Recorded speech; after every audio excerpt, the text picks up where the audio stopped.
that's not even your full cast of carries. Yeah, I think so. Obviously, preseason week one. Like you said, we're not going to have all our guys out there. Mike's been doing this for a long time. He doesn't need any more preseason games.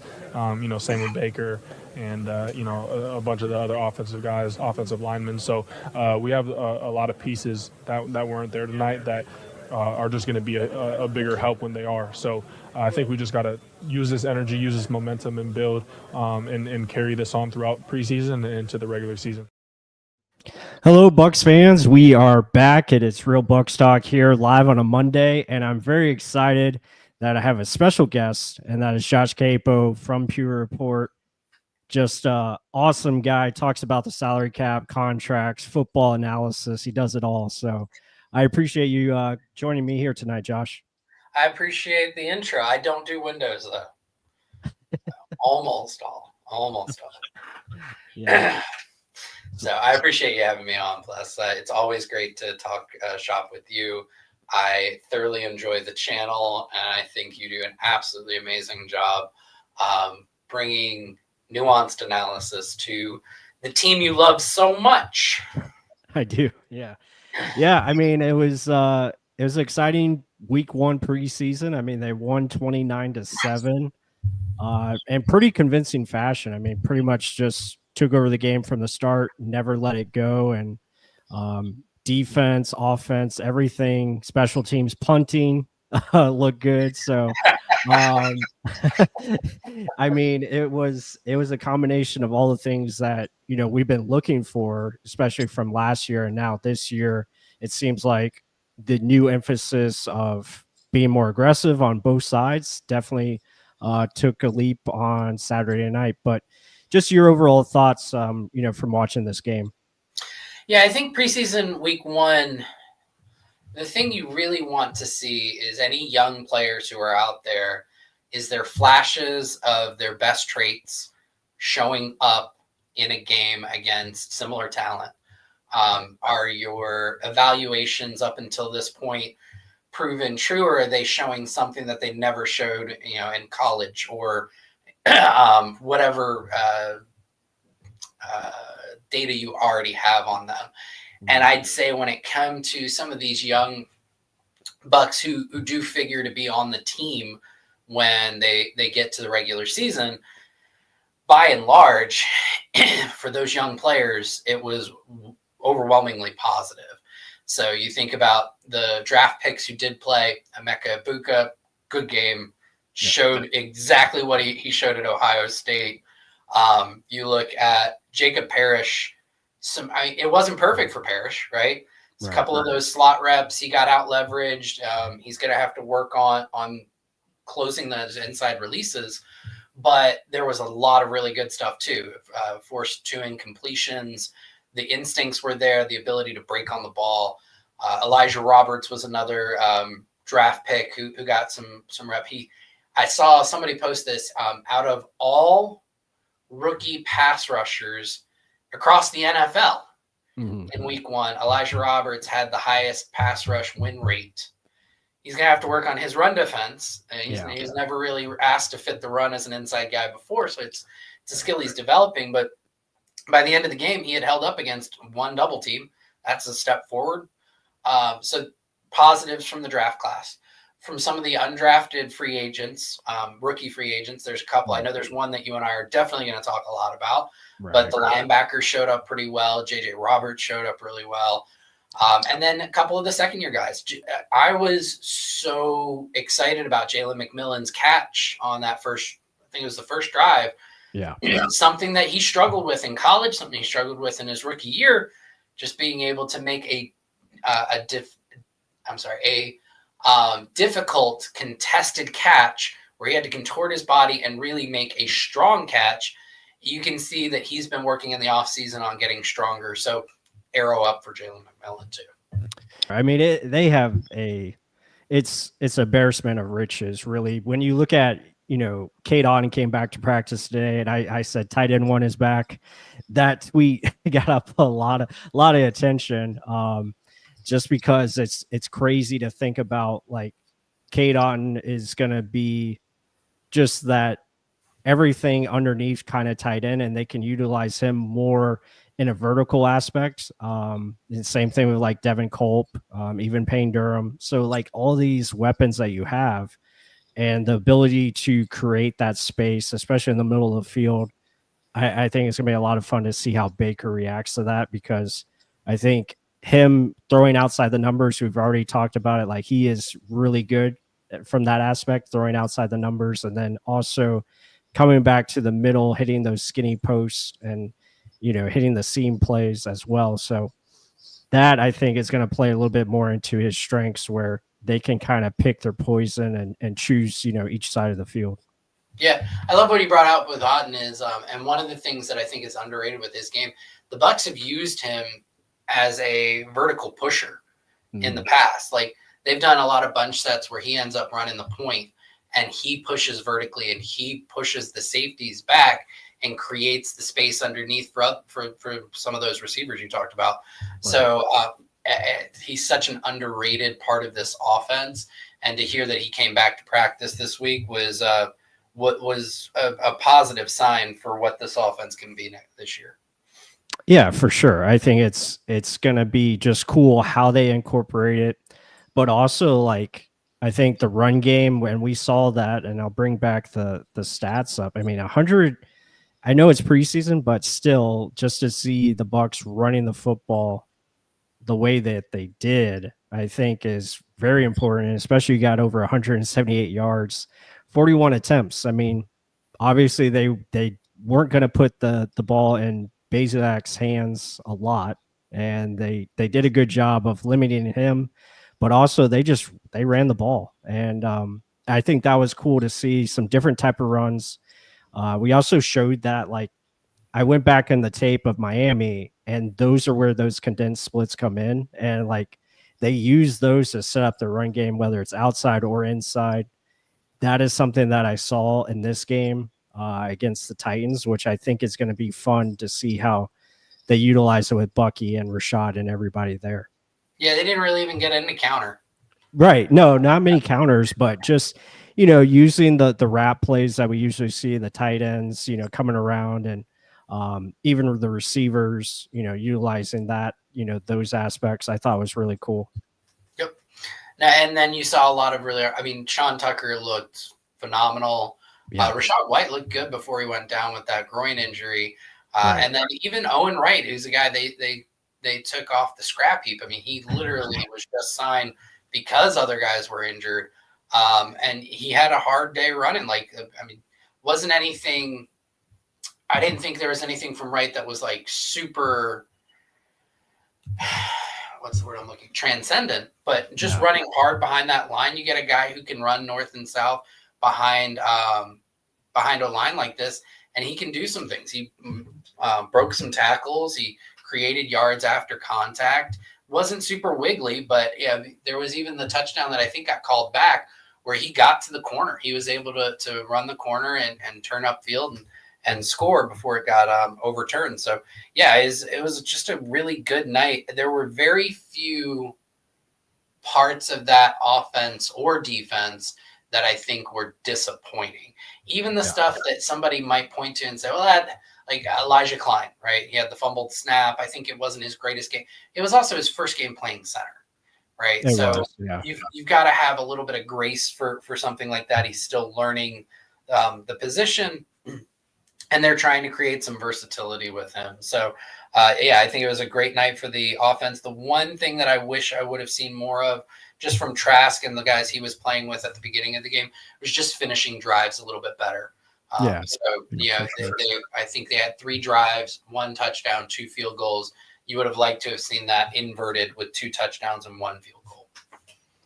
Yeah, I think there was I'm sure you might have saw it, but I'm pretty sure there was a play where he had Devin Culp open and he hesitated on the throw a little bit. It got deflected, ended up being an incomplete pass. I'm pretty sure that's where he was going with the football, because Culp was open for at least 5 seconds and he just didn't get out quick enough. I don't want this to turn into a Kyle Trask hate-a-thon because he had a really good night. The one that stands out in my mind was that second pass to Ibuka down in the end zone, the corner. where the safety was able to get over. He had Shepard, and that was a 3rd and I think 5. He had Shepard under on the shallow cross. He did. So they were running double crosses from the right side. Abuka's trying to clear everything out as they come right to left. And he was trying to clear everything out on that deep clear. And Trask, loaded up. I think he thought it was cover 2 and he could hit the, that hole shot.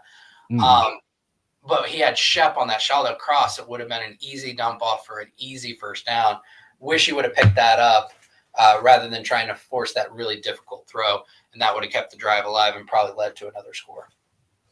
Yeah, agreed. I think those are, two opportunities right there. And when you go back and hopefully he watches the tape, just got to be a little bit quicker, understand the situation. But yeah, I mean, as Krillin says, no Trask hate plus, but it's all good. I think he is going to be the backup quarterback. I think that has been, discussion. They bring in Teddy Bridgewater. We'll see what happens there if he does get on the field this week or it's going to be next week. So I think that'll be intriguing to see what happens there. But I mean, I thought he played a solid game. Again, it wasn't great, but I thought he did, some good things. So he didn't do anything to lose that QB right. choose. Yeah, I think this is the second preseason in a row where I'm like, if Baker goes down for a game 2, I feel like Kyle Trask can get you a win out of 2 games that he has to fill in, and that's really what you want from your backup. So, and that the offense can still score points with him in there. Yep, for sure. And I think, just getting offense and getting points in the first half, he ended up with 13 points. I think that is a solid job. And again, I think would it be better if he had more talent around him, especially in the offensive line? That that remains to be seen. I guess the question becomes like, if we have to see him in the regular season, do we feel comfortable that he can keep the team afloat? I mean, I think he could. I think he can with the running game. I mean, what's your thoughts on that? If he did have to go into a regular season action, can he keep this team above water without sinking? Yeah, I think, again, like a couple games, 2, 3, 4. Let's say he has to come in for 4 games. I think he could go 2-2 depending on what stretch of the schedule it is. But I think he can keep the team in contention until Baker gets back. Somebody had said something to me on Twitter that I think was probably a bridge too far. He's like, doesn't matter who's the quarterback. They're going to be awesome on offense. I'm like, all right, let's pump the brakes a little bit here, guys. Yeah. But yeah, I think Trask is a very capable backup. Yeah, I agree with that. I think again he can do the job, and they feel confident that he can be good enough. And I think that's what you need in a backup quarterback. You just want someone that can go out there, knows the offense, and seems like he knows this offense much better than he has in previous years where he had coordinators, changing. And it seems like finally the continuity is helping as far as knowing the scheme. And they have Grizzard, who was here last year and can kind of build off of that. And it makes sense. They were still dominant on 3rd down in this game. I think they converted 50% still. So that's very encouraging. What? He's consistent. Yeah, he's consistent. So, and I do, before we get into the defense, because that's really what I want to talk about. I want to talk about some guys, but thoughts on Ryan Miller? I mean, that guy just shows up and makes plays, man. He's talking about consistent. Like, guy goes out and just gets open, catches the ball, and does his job. If you take the returner aspect out of it, if I were making roster decisions, and it's probably a good thing I'm not, Ryan Miller would be wide receiver 5 for me. Mm-hmm. Because he can play special teams, right? Even if he's not a returner. Yeah. But I'd have him above Tez Johnson because he's more versatile on offense, right? Yeah. And he can play special teams. I'd have him above Trey Palmer because he's done more with the opportunities that he's been given. I'd have him above Cam Johnson again due to the versatility. I'd have him above Rock Jarrett for the same reasons I'd have him above Trey Palmer. The guy he finds ways to get open. He makes difficult catches. He will do all the dirty things that you need a receiver to do to make the run game work. He's going to dig out, a linebacker, an edge, from a condensed split. And he can play multiple positions in terms of the wide receiver room. He is the epitome of like a gamer or a glue guy, or just, I think this is an overplayed thing, but it certainly works. He's a dog, right? Like, he's just that guy you want to have in there. He's going to squeeze every ounce of athleticism out of himself, even though he doesn't have as much athleticism as the guys around him. I'm 100% a huge fan of Ryan Miller's game. And I think that for all the fanfare, all those other guys are getting, Ryan Miller is somebody I think the Bucs are going to find a way to keep him on the roster. Yeah, I mean, I'm with you there. Good thing Tez Johnson came back to practice this week. I think it'll be cool to see him, get opportunities, get reps on special teams. I think he's worried about Garrett Green, who had that punt return. So, he's coming along as well. Yeah, I mean, it's going to be a battle for, that fifth and sixth receiver spot. I think we already kind of know the top four, which is going to be Evans, Godwin, McMillan, and Abuka. And then after that, it's, are they going to keep Sterling Shepard? I don't know about that. I think practice squad would be smart, would be the smart choice. Yeah, Sterling Shepard, because he's a veteran, if he's on the 53-man roster week 1, he's considered a vested veteran, which means his salary for the entire year at that point is fully guaranteed. Mm-hmm. So I think the Bucs probably try and get around that by saying, okay, we're going to put you on the practice squad to begin with. And, we'll probably elevate you for week 1. We'll elevate you for week 2. We'll elevate you for week 3. And somewhere in those 3 weeks or by week 4, they find a way to get him back onto the roster. But I do think that Shep will probably start the year technically on the practice squad because he's comfortable in Tampa. He's comfortable with Baker. Like, this is where he wants to be. Yeah. I don't think that he's going to necessarily jump at another team saying, hey, we'll give you a non-guaranteed roster spot and you'll probably be cut in the next few weeks anyway. He'd rather just stay in Tampa to, where he's comfortable. He knows the playbook and he knows he's going to be a contributor very similar to what happened last year. Yeah, I agree there. I think, again, it's just going to be fascinating to see what this plays out to be. How does the reps, get divided up over these next 2 games? But I would expect, to see a lot of Tez Johnson this week, and hopefully he can show that he belongs. And again, same thing with Ryan Miller. Like, those guys are, he's going to bring it. We know that. He's shown it on last year in the games, and I think that experience has definitely, helped him because he made some really difficult catches this past game that were really cool to see. Just contested catches, stuff that he's, showed on tape last year, but he did it more efficiently this past game. So that'll be something to see if he can carry that over to this next one against Pittsburgh. But with that said, first of all, I want to thank everyone in the chat. Appreciate everyone joining. Be sure, if I can get rid of this, there we go. Be sure to hit that like button, comment below your thoughts, bring questions. If you have questions for Josh, let us have it. And subscribe. If you're new, please hit that subscribe button. We appreciate all the support, and a lot of things are happening at Real Bucs Talk. We have a Substack that is now new. Check that out. Welcome to the club. Yeah, welcome to the club. So I put Josh Queipo's Substack in the description below, so be sure to check out that as well. He does a great job covering contracts and just everything. Like, I looked on his page today, and he's got all the 23 class pretty much taken care of, or he's getting close to it. Working on it.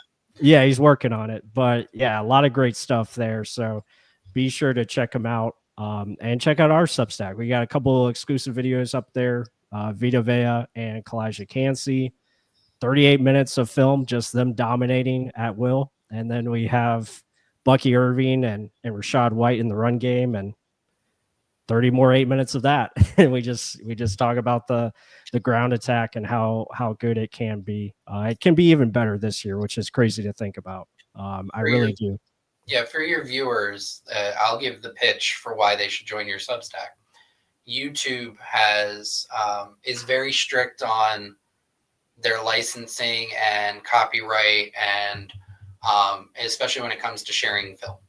So there's a lot of things that I know Plus and Mark would love to put out on YouTube, but those videos get shut down and or demonetized very, very quickly, because the NFL and even like college, and this is really going to come in handy when Plus gets into his college evals, because the college stuff, they jump on that stuff real quick and they get that stuff off of YouTube very quickly. With Substack, it's much more difficult for those companies to go after somebody like Plus, who's adding value to those clips, and really bringing a huge service to all of your viewers. So join his Substack, because you're going to be able to see stuff he never could have put on YouTube anyway. And it's going to be awesome. I know it is, because I know the work that you put in, and really just proud of you, bud. I appreciate that. Yeah, be sure to join the Substacks that are down below in the links. You can catch them there. And yeah, we got a lot of stuff coming on the way. We have our condensed versions on YouTube that they do allow us to show. So we put that up there. And also have memberships. So you can become a member if you want to help support this channel for $3.99. Become an RBT Insider and get an emoji, and you can put that up in the chat and say I'm an insider. But anyway, I want to get into the defense. I know you wrote an article about Jacob Parrish, which was awesome. Be sure to check that out on Pewter Report. Just your thoughts of Parrish. I know we spoke a little bit earlier, but he had some moments, and then he had some rough moments where it was just kind of going up against like big star veterans and kind of got out of position on some plays there. Yeah, I think his best stuff was as an outside corner. He's still learning slot. People look at his frame or his measurements, and I'm sure the immediate thought is, well, he is definitely a slot guy. Todd Bowles has gone out of his way to say he's an inside-outside guy. Like he's got that versatility, and he played mostly outside of Kansas State, so he's still learning the slot position. And not surprisingly, that's where some of his rough stuff came from. It was two plays in particular. And both of them came when he was in the slot. One against Calvin Ridley, one against Tyler Lockett. Both of them were working inside leverage on him. One, I think he was he was filtering through another defender, and Ridley got a step on him on like an overcross. And that one, I think, went for, 23 or 13 yards. And then down by the goal line, Lockett got him just kind of faking a run block, and Parrish, just kind of tried to set himself into the ground to create an anchor, really, to not get bullied. And in doing that, just gave up that inside move, and Lockett came across on the slant. Nice thing was Parrish was able to drag Lockett down for almost no yards after catch and prevent a touchdown. I think probably the play that I was most excited about wasn't even in coverage. It was down at the goal line. This little 5'10", 192-pound dude sees Peter Skoronski rolling around on a pole, and then says, all right, let's go. And locks, just throws his shoulder in and held up fairly well considering the size discrepancy. I think it was a 120-pound difference. So that willingness to play with that physicality, along with his athleticism, he showed his instincts in breaking on the ball to break up two different passes, one over the middle and then one on a deep out route. And then the other play that had me really, really excited was from the slot, he was dropping to a flat or moving out to a flat, gets vertical on his drop, understands that what's developing behind him is basically a speed cut to the outside, makes a really athletic jump to try and he almost deflected the pass. coming out behind him. So I think overall, just way more positives than negatives. And then even the negatives, you're sitting there going, it's understandable he's still learning the deep or learning the position. So I think Arrow way up, and he's somebody that the team will probably be comfortable saying you're our slot corner come week 1. Yeah, I'm right there with you. When I watched his tape, I saw a lot of promise. Even in the reps where he wasn't targeted, I thought there was a lot of good things, like just understanding where he needed to be for the most part. But mainly that came when he was playing on the outside. When he was pushed inside, there were some things like you talked about, again, just not getting to the spot or not being where you're supposed to be. But I will say on that Tyler Lockett play, that was a hell of a tackle. I mean, I don't think, last year that might have been a touchdown, given our tackling. Like, I thought he did a great job of running that down and making a play to finish. But they have an option there that they feel confident in that can play the nickel. Yep. Yeah, you now have, with Roberts, you have 5 guys who can play the nickel, right? You have 5 guys who can play safety. And Bowles has even talked about him as a potential like emergency outside corner. And they're not going to carry all of the corners that they have on the roster right now. Like, I think Bryce Hall and Kendall Vildor are probably fighting for that 5th outside spot. But if you carry JJ, then there's a 5th guy who can potentially play the outside. And let's not rule out Christian Izien playing the outside, because that was some of his best tape last year, was when he had to play the outside. Was that week 1 against the Commanders that they asked him to do that? Yeah, that was really good stuff. So they didn't have any corners. I was begging for them to put Christian out there later on in the season. I thought they should have, to be honest. I mean, it can't be any worse than Josh Hayes and Funderburk. You got to tell Hayes goes and has a good game last 2 nights ago. Yeah, he did a okay. Solid game. He did okay. Should have caught a pick. Yep. He was in position. That's the half the battle right there. But we got to tell Scott that he's not good at special teams. We got to tell him. You can fight that battle, sir. I've tried. I'm gonna pull up all the special teams tape I can find. You're not gonna get him to fully rule out a K-State man from bringing value. That is It's true. not gonna happen. Well, thankfully they have Jacob Parrish now, and hopefully he can bring a lot of good with that alumni, branding, I guess you could say. Yep. But yeah, I mean, it's just a lot of good things. Still early, now we can move into the next week against Pittsburgh, which should be a lot of fun because we're probably going to see at least some starters, it looks like. Maybe Baker Mayfield. Yeah, I don't know. We'll see what if the starting offensive line gets some reps. I'm sure they will be. It'll be interesting to see Charlie Heck out there in week 2, because even if they rest Highsmith and TJ Watt, they still have what's his name? They still have some guys, that can rush. Yeah, I'm trying to remember specifically his name. He's one of the brothers. I want to say his brothers plays fullback for them. This is gonna drive me insane. I'm trying to pull up the Steelers depth chart as you speak. Let me see who they have on here. But yeah, they'll have some guys he could go up. Oh, Jack Sawyer. They drafted him. Stop it. They got Jack Sawyer. I mean, that's all I see. Oh, Nick Herbig. Yeah, Nick Herbig. Herbig. Herbig's good on most teams. Yeah. And so even if you don't get Highsmith and Watt, which I think he probably will, Charlie Heck may have to go up against Nick Herbig, and that'll be his first real test of what he can do. So yeah, good point here by Steven. They do have Derek Harmon as well, so that'll be interesting. He's an inside. He is inside, but it'll just be interesting to see him match up against our interior as well. But Yeah, I agree with you on Jack Sawyer. I don't. I had an undraftable grade for him. I saw a clip. Some Steelers or Pittsburgh radio host put out live from their game the other night. He's like, Jack Sawyer works through the tackle and the running back to make a run stuff. It was like a 5-yard gain where he gets pushed back by the tackle with the running back helping a little bit. And they're finally like, all right, we got him 5 yards back. We're good.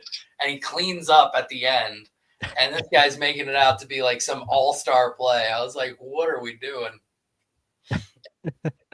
Yeah, just funny stuff. But yeah, I think that's going to do it for us tonight. I want to just wrap up the show with what you have working, Josh, and basically what's next for the Substack, what's next for Pewter Report. Hopefully we can do more stuff like this, get you more film studies here. I love doing film work with you, so I would love to dive into, something that, if you have a topic you want to talk about, we can definitely get the tape and dive into it.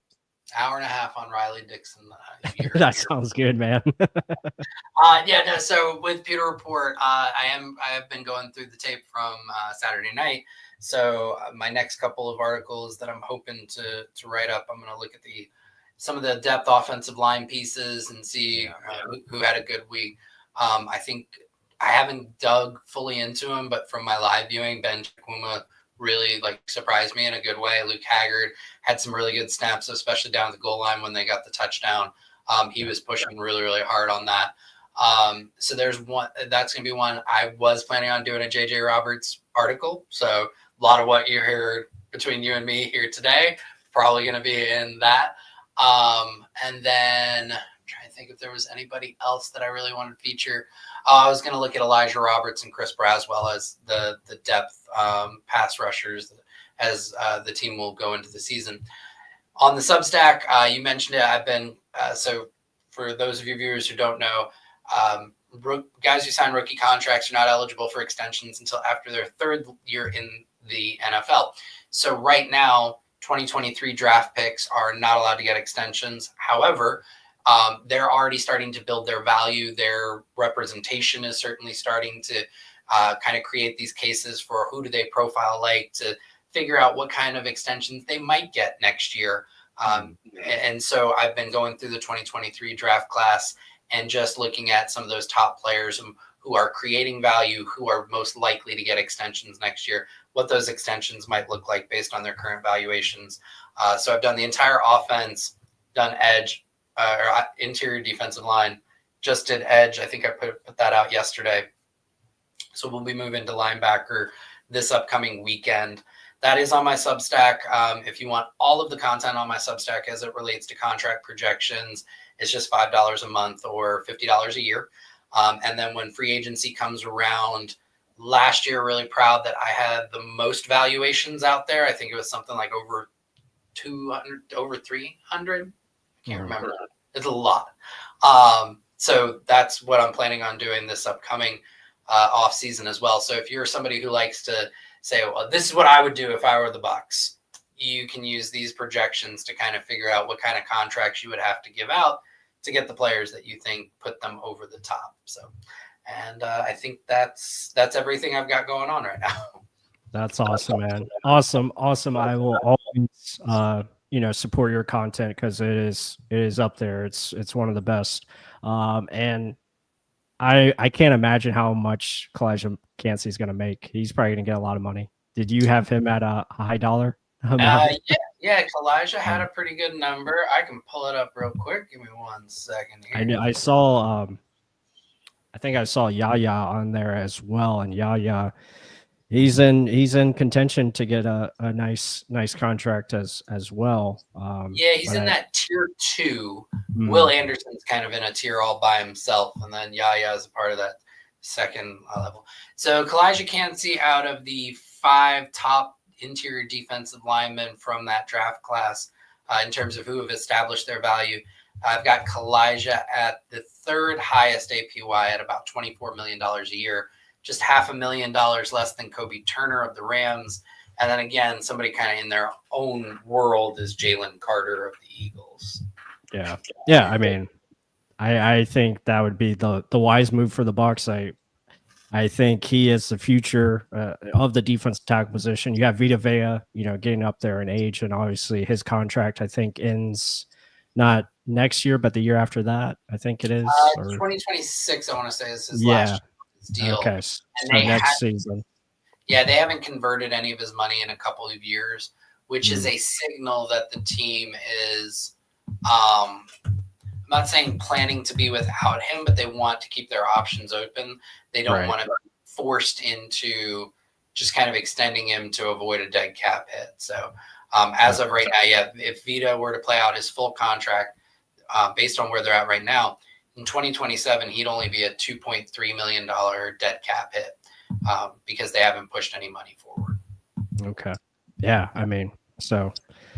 Yeah, interior defense tackle, edge. I think all those positions, those will be fun to dive into next year, especially once we get into draft and all that stuff, because it's going to be a need. It's always something I think they're going to prioritize. So that should be interesting. But Josh, I appreciate all the time here tonight. It was awesome talking with you and talking about the Bucs, doing some film studies. The offense showed some, different looks that we got to see. So that was a great time. And yeah, man, I'm looking forward to doing this again sometime down the road. And, we'll be chatting up throughout the week as always. But yeah, just great stuff. And guys, we appreciate everyone in the chat. I saw Mark in here, JC, Uche, Ebo. I think he subscribed to my Substack. I appreciate you. I appreciate everyone in here. Steven, Krillin, you guys are awesome. Be sure to hit that like button. Got 160 people. I expect 160 likes. That's what we need. And share this content. And go check out Josh's great work at Substack on Pewter Report as well. But with that said, I think it's going to do it for us. Everyone have a great night. Great rest of the week. Go Bucs, and we'll see you on the next one. See ya. See you.